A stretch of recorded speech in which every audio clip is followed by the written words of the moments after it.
몇 해 전에 서점가에 차동엽 신부의 잊혀진 질문이라는 책이 화제가 되었어요. 그 책의 출판 동기는 삼성그룹의 창업주였던 고 이병철 회장과의 인연 때문이었습니다. 이병철 회장은 타계하게 한 달 전 신과 종교에 대한 24가지 질문을 당시 절두산 성당의 박희봉 신부에게 보냈답니다. 박희봉 신부는 이 질문들에 답할 수 있는 적임자를 물색하던 중 천주교 신학자인 정희채 신부에게 건넸습니다. 정희채 신부는 그 질문들을 답하기 위해 이병철 회장과 만남을 약속하였으나 이 회장의 갑작스런 죽음으로 만남이 무산된 채 그 질문들은 24년간 잊혀졌었습니다. 그랬던 것을 몇 년 전에 정의채 신부는 제자였던 차동엽 신부에게 그 질문지를 전했고, 차동엽 신부는 늦게나마 그 24개의 질문들을 카테고리화해서 그에 대한 답을 하는 내용이 그 책의 내용입니다. 그의 24가지, 24가지의 질문은 죽음이라는 한계 상황과 질병과 고질병에 절망하는 한 인간의 고뇌를 엿볼 수 있었습니다.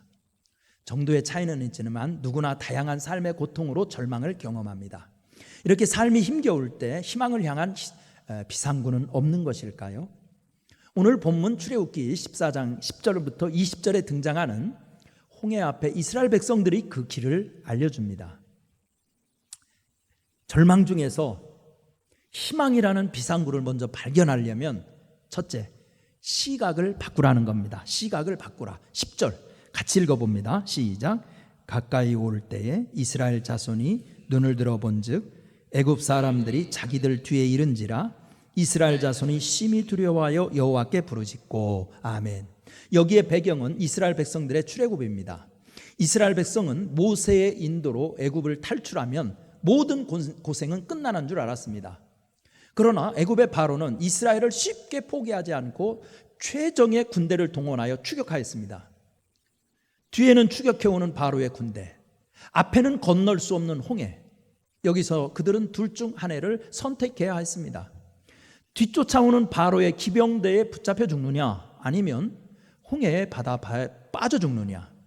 그러나 문제는 창에 뚫려 죽고 싶지도 않고 바다에 뛰어들어 죽고 싶지 않다는 데 있었습니다.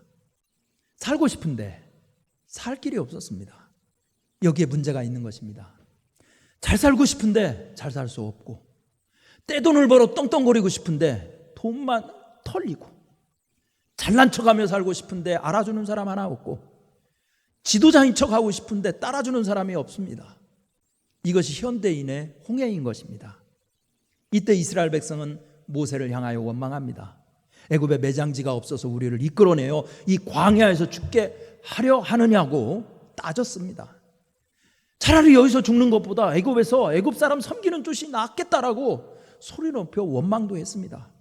그러나 모세는 원망하는 이스라엘 백성들을 향해 너희는 두려워 말고 가만히 있어서 여호와께서 오늘날 너희를 위하여 행하시는 구원을 보라. 너희가 오늘 본 애굽 사람들을 다시는 보지 못하리라고 외칩니다. 여기에 보면 모세와 이스라엘 백성들의 시각차를 볼 수 있습니다. 이스라엘 백성들은 출애굽을 한 정치인의 치기로 보았고, 모세는 여호와 하나님의 거대한 구원의 역사의 순간으로 본 것입니다. 근데 희망의 비상구는 허황되어 보이는 모세의 시각에서 열렸습니다. 부정적인 시각을 가지면 될 일도 안 됩니다. 그러나 긍정적인 시각을 가지면 희망의 비상구는 열립니다. 희망의 비상구를 찾으려면 부정적인 시각을 긍정적인 시각으로 바꾸는 노력이 먼저 필요합니다. 이런 유머가 있습니다. 어느 날 한 아내가 남편에게 물었대요. 여보, 당신 어머님, 나 아들이 물에 빠졌다면 누구부터 구할 거예요? 남편은 조금도 망설이지 않고 어머니라고 대답했습니다. 아내는 의식적으로는 맞다고 인정했지만 내면에서는 서운한 감정이 들었습니다. 그녀는 섭섭한 마음을 감추고 며칠 후 다시 물었대요. 그러면 어머니 다음으로 누구를 구할 거예요? 하지만 남편은 조금도 망설이지 않고 아들을 택했습니다. 자기가 없으면 죽고 못 산다며 쫓아다니는 남편의 세계에 자신의 자리는 없는 걸 확인하고 충격을 받은 아내는 심한 우울증에 걸려 정신과 의사를 찾았습니다. 자초지종을 들은 의사는 대수롭지 않다는 듯이 간단하게 처방을 내렸답니다. 아니 아주머니, 상심하지 말고 수영을 배우면 되시잖아요. 어떻게 생각하는가가 매우 중요합니다. 생각의 차이는 전혀 상반된 삶의 태도와 내용을 얻을 수 있기 때문입니다. 두 번째, 희망의 비상구를 찾으려면 희망을 그리라는 겁니다. 희망을 그려라. 16절 17절 말씀 함께 읽어보겠습니다. 시작. 지팡이를 들고 손을 바다 위로 내밀어 그것이 갈라지게 하라. 이스라엘 자손이 바다 가운데서 마른 땅으로 행하리라. 내가 애굽 사람들의 마음을 완악하게 할 것인즉 그들이 그 띠를 달아 들어갈 것이라. 내가 바로와 모든 군대와 그 병거와 마병으로 말미암아 영광을 얻으리니. 아멘. 이스라엘에게 닥친 현실은 참으로 절망 그 자체였습니다. 그들의 앞에는 홍해가 가로막고 있어서 설령 도망치고 싶어도 더 이상 나갈 곳이 없었기 때문입니다. 그들에게는 그 어떤 탈출구도 보이지 않았습니다. 그때 하나님은 모세를 통하여 놀라운 비전을 보여주십니다. 그들이 상상하지도 않았던 바다에 길이 생기게 된다는 것입니다. 뿐만 아니라 그 길로 이스라엘 백성들이 무사히 건널 것이며 추격하던 애굽의 병사들은 모두 수장될 것이라는 것이었습니다. 이 사건은 그리스도인의 절망과 고통을 이길 수 있는 방법을 보여주신 말씀입니다. 그것은 절망의 순간일지라도 희망을 그릴 수 있어야 탈출구는 열린다는 것입니다.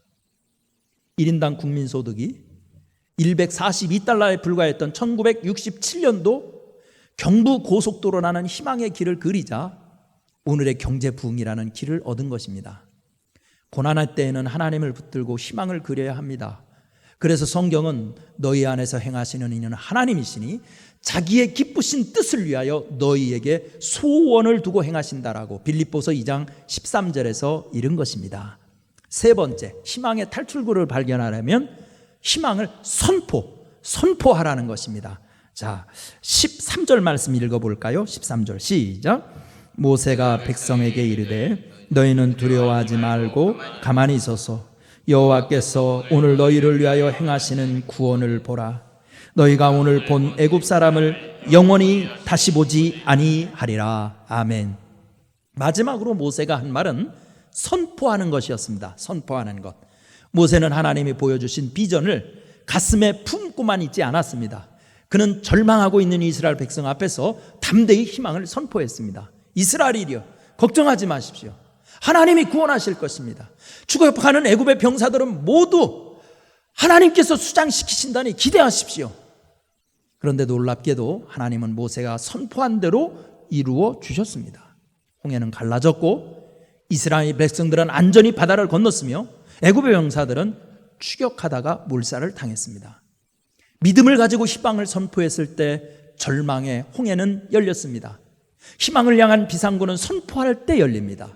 말은 이렇게 중요합니다. 성경에서는 언어는 창조적인 기능이 있다고 설명합니다. 천지창조 기사가 그것을 보여주고 있습니다. 희망을 선포하면 희망이 창조됩니다. 그래서 성경은 민수기 14장 28절에서 그들에게 이르기를 여호와의 말씀에 내 삶을 두고 맹세하노라. 너희 말이 내 귀에 들린 대로 내가 너희에게 행하리라고 말씀한 것입니다. 여러분, 아침에 일어나거든 나는 내가 좋다. 날마다 나는 점점 좋아지고 있어. 오늘이 인생을 통해서 가장 좋은 날이 될 거야. 나도 할 수 있다고 크게 선포해 주십시오. 그런 희망을 길은 열리고 찾게 될 것입니다. 기도하겠습니다. 은혜로우신 하나님, 오늘 금요 심야 기도를 통하여 우리도 말씀 속에서 희망을 찾게 하여 주옵소서.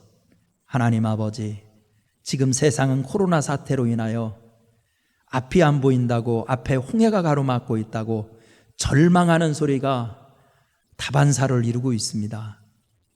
홍해 앞에 이스라엘 백성들은 하나님 홍해에 숨겨진 길을 찾았는데 우리도 믿음의 눈을 활짝 열어서 희망의 탈출구를 주님의 이름으로 찾게 하여 주옵소서.